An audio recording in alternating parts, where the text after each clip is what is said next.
series here. At least as good as Haya versus Tyson from the round of 8. If anyone didn't watch that, by the way, you should absolutely check out the VODs, even though you know the results. Game 4, at least, was ridiculous. Also, my voice broke when I was casting it. It was like I was going through puberty again, so if you want to hear that, you can go watch that again. So, at the bottom left, as the yellow Terran, we do have Ssak. Looks like we're just going to ally Terrans today. I'm not sure if this is some bias showing through from Sonic, but we have allied Terrans in both of these series.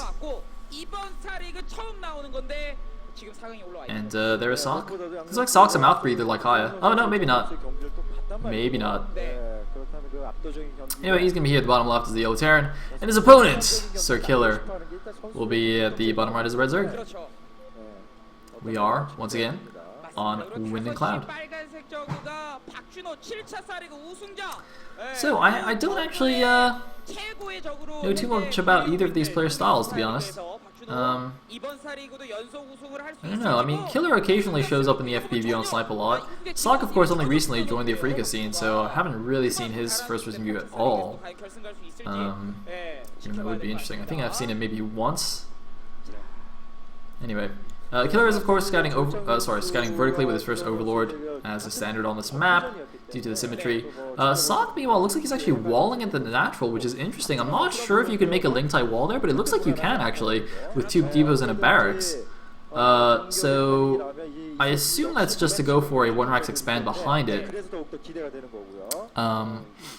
And then be, a little bit extra, have a little bit of extra safety against early links, but I'm not sure. Notice also that the way just due to the spawn locations and the way the barracks is positioned, his Marines will thankfully spawn on the inside of his wall, because of course they do spawn at the bottom left of the barracks. Whereas, like, if he tried to do that same wall, like at the top right position, I think the Marines would spawn on the outside, so it would be not as good. So this might be slightly spawn dependent. Opening from him, from Ssak. See, now between the depot and the top cliff, I'm pretty sure that's tight. Between the depots, it'll be tight, and between the depot and the barracks, as long as the depot's on top, that is also tight. My only question is whether that gap between the barracks and the cliff is tight. And this thing's actually gone for a gas behind this, which is interesting because, walling in TVZ often means you're going for a fast gas and you're going for some kind of sneaky tech play. But since he was doing it as natural, I wasn't really sure. I was like, well, that's an interesting place to wall, and not go for the fast expand. So this could be a bit of a mind game here. Like if Killer moves in and he sees that wall, he won't be able to move all the way in and see a command center. So he may just assume that it's a fast expansion. But I think Killer will probably prepare for this kind of thing anyway, because when the Terran balls off in TVZ, it's quite often something sneaky. Anyway, unfortunately for Ssak, he's going to scout the wrong direction. So not going to see what Killer's doing. Killer, in fact, took a very, very fast gas. It looks, from that brief glance we got at Killer's base, I think he's going for 2H Muta. I wasn't really paying attention, though, when he did it. I was on my tangent about Terran shenanigans. Fortunately for Killer, also, he doesn't know where his opponent is, so he's going to send most of his links cross-map and only send 1 link to the bottom left. I think when he sees that SEV from the timing, maybe he'll know it's bottom left. I'm not really sure if he can tell from that. He's not actually changing direction, so it looks like he's only just going to see the wall in now with that 1 link and then send the rest of the links over. So this is actually fast wall in. Really did help Ssak this time, since of course Killer does have some early links poking out. I'm afraid I actually didn't notice what the exact build was from Killer. This is almost certainly going to be 2H Muta. It could potentially be like a 2H Lurker all in, but 2H Muta is just so much more common. I can't even remember the last time I saw like a 2H Lurker all in. Yeah, there's the Spire. So it is 2H Muta from Killer. I think I'm going to pull first as well, so he's gone for the super fast 2H Muta. And these links blocking the ramp, as well as the fact that it was a pull first, are probably going to make Ssak a little bit wary, but he's going for a starboard here. Now, he's not gone for 2 boards, he's just gone for the 1. So it could just be 1 Wraith into Vulture drop or something like that.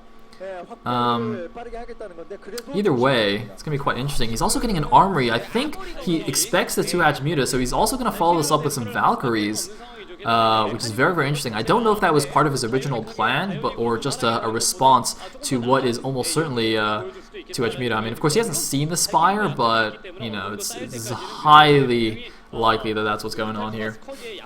And of course, we can see that that is in fact what's going on. And there's the command center from Killer. Sorry, from Ssak, excuse me. So it looks like, yep, Wraith coming out. Then there's going to be the control tower. Now, normally, you know, I would expect a dropship follow-up, but it's possible that he could just go straight for Valkyrie. Because I don't know if he has time to actually build a dropship and then build a Valkyrie. I think he might just have to go for the Valkyrie, given how fast these mutas are coming out. It's hard to say. Okay, looks like there's the engineering bay as well. Gonna need those as well. Just the Valkyries aren't enough to stop the 2H muta. Very easy to get those get the Valkyries scourged. And looks like Vulture poking down in the front. Gonna try and take care of a few of these Lings. And there's the first Wraith moving out. Now, he didn't actually go and... I don't know if he actually went in to check what was going on in the main. He just went straight for the Overlord kill. And there he sees the mutas. Will he be able to escape? I think he will. He's actually going on in a different direction to hopefully, you know, pull the mutas away from the main, buy himself a little bit more time. But Killer's not falling for that at all. He's going straight for the Terran main here. Now, there's no turrets up yet. Looks like the first turret's just now in production. The mutas will hit just before they finish, but a Valkyrie should be in production as well, and a Goliath possibly as well from the factory if Ssak feels that he needs it. Looks like a few Marines coming out to help defend against this. One of the turrets has been stopped from building. Looks like resumed by another SCV. The second turret stopped as well, but there it finishes up, and there's the first Valkyrie. So with two turrets and the Valkyrie there, it should be easy for Ssak to push these mutas away, and they do in fact move away. And look at that turret already finished at the natural wall as well, protecting that. Of course, that is actually I actually really like that turret from Ssak at the natural wall. That wall is actually quite vulnerable to you know, the mutas picking it off and you know, Zerg moving in with Lings. Like that's a place that Terrans oftentimes leave too undefended, and they can just lose 2 free depots, which, you know, 2 free depots may not sound like a lot, but this early in the game, that's actually a pretty big blow. So it looks like the mutas coming out now. You can see a couple of Scourge, as I said, getting those to deal with that Valkyrie. And, well, there we go. 2 Valkyries now out. The first one is going to get Scourged. There we go. Or I guess that's the second one, but either way, one of them does get Scourged straight away. A little bit surprised that Ssak let that happen so easily. Just, I guess, wasn't really paying attention. I mean, the Valkyrie only just got rallied in, so didn't really have control of it. He's got the other one nicely positioned. But, oh, Scourge going in. Wow, I don't know what happened there. For some reason, the second Scourge just flew off target and away from the Valkyrie. However, Killer does finish it off with the mutas anyway and is doing massive damage here to Ssak. Looks like does lose a muta there, but really keeping the Valkyrie count down. There's another Valkyrie coming out, and I think the mutas are a little bit heavily damaged now, but we do have a Hydra in there, almost certainly getting lurkers from that. And the lurker follow-up could be brutal here because, of course, Ssak has invested a lot in his tech and a lot in the Valkyries and doesn't really have any kind of ground army. I think the Marines that he had all died. All he's got is the wall in to protect himself, but yeah, that's going to fall very easily to a few lurkers at the front if he doesn't have any ground units. And there are the Hydras coming out. They're going to start running across and probably just morph into lurkers halfway across when that aspect research finishes. It's like we finally have another barracks, but as you can see, you know, very few ground forces for Ssak right now. This is it's a great transition from Killer and could just win him the game outright. I think that's very likely what's going to happen, actually. Now, I'm not sure if Killer's expanding to the 3 o'clock as well. There is something there. I think that's a hatchery being built there. So he's not going all in on this, but I feel like he can probably win the game.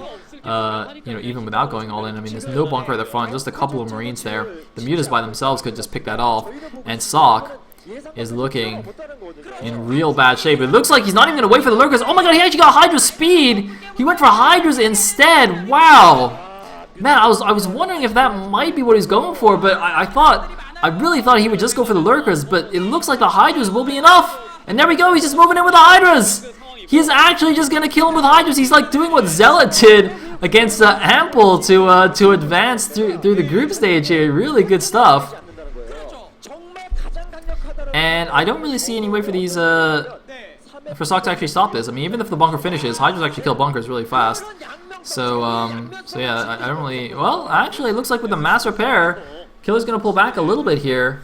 Might just be, you know, giving himself a little bit more space, waiting for a few more Hydras. I'm pretty sure Hydras can actually break that bunker without too much trouble with that many Hydras. He's actually moving around the side. Oh, no! He pretended like he was going to do a run-by. He forced the SCVs off the bunker, and then he snipes it. Wow! That was fantastic positioning from Killer there. Did you see that? He pretended he was going to run by up the ramp so that all the SCVs came back to block it, and then so they weren't there to repair the bunker. Really nice move there by Killer, and now he's just moving up. This is game over for Ssak. There's nothing he can do against this. Really sick moves there for Killer. And that is going to be that. So Sakk's not leaving the game, but he's dead. Dude is dead, and GG from Ssak. Going for the sneak in game number 1, and Killer just well, does this Pretty normal 2H Muta and just owns it up.